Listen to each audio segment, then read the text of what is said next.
First of all, I want to thank the Sheriff's Department for the very quick and very thorough investigation in this case. These cases are complicated. They require a lot of work, and the level of commitment to doing the work that we require in order to be able to move with our prosecution is praiseworthy. I want to thank you. I want to thank our people and our prosecutors involved in the case. Again, this is a case that I think everyone from the very beginning recognized the import and how critical it was that we get it right, and we get it right immediately. And I have to tell you that before I get into the details of this case, I think that collectively as a community, we need to begin to think about driving in safety.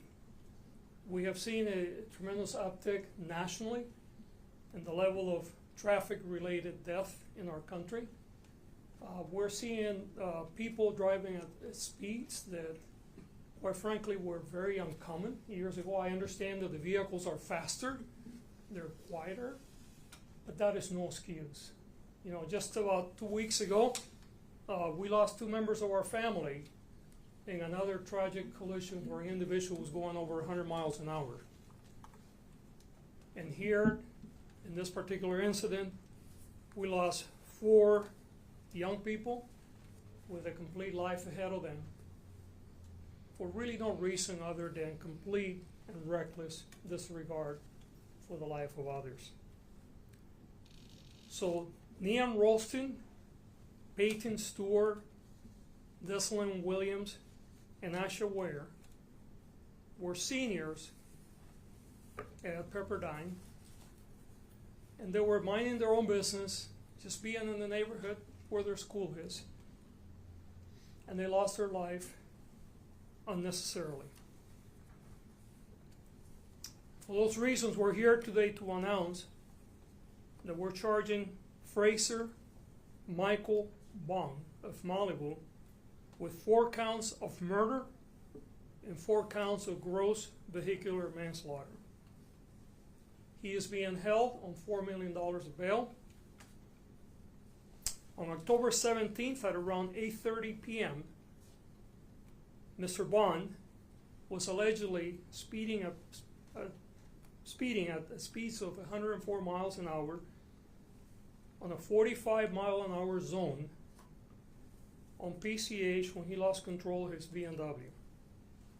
He allegedly crashed into a parked car before crashing into 4 pedestrians standing together on the side of the roadway. All of the young women died at the scene. The investigation revealed that the defendant knew his actions were dangerous to human life and deliberately acted with conscious disregard for human life, committing 4 counts of implied malice murder in this case.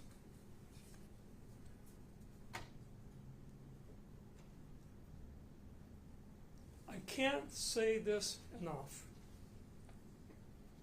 We have to realize that when we're driving a car, we have the potential of killing others.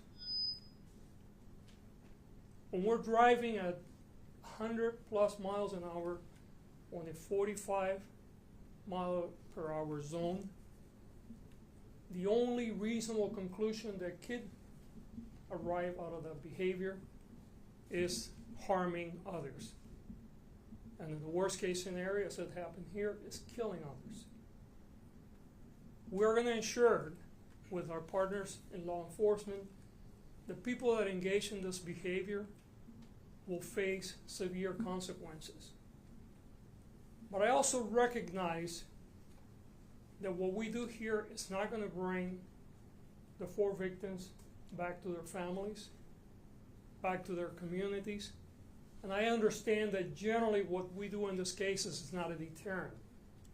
But what can be a deterrent if we all collectively talk to one another and hold one another accountable to make sure that no matter how much you think that you're in a hurry, you must follow the rules of the road. You must understand that when you're driving with complete disregard for the life of others, severe consequences can occur. And that could include you going to prison for a very long time. We're heading into the holiday season, and I know that people begin to go out more at night. Sometimes we have long days where we're working, and then we're going out in the evening to enjoy a family gathering or gathering with friends. I strongly recommend that if you are going to do that, especially if you plan on drinking alcoholic beverages, that you consider not driving, either having a designated driver, using a taxi, using some other means of public transportation. I want us to collectively as a community think about the harm that we can cause by just a few seconds of disregarding the safety of others. We continuously see not only people driving very fast, not only driving under the influence of narcotics and alcohol, but also distracted driving, texting, talking. And I truly believe that the only way that we can abate this problem is we all begin to hold one another responsible. And that means when you're a passenger in the car, if your friend or family member is going too fast or not paying attention, is telling them. That means talking to your kids, talking to your other members of your family, to your friends, and that means holding each other responsible.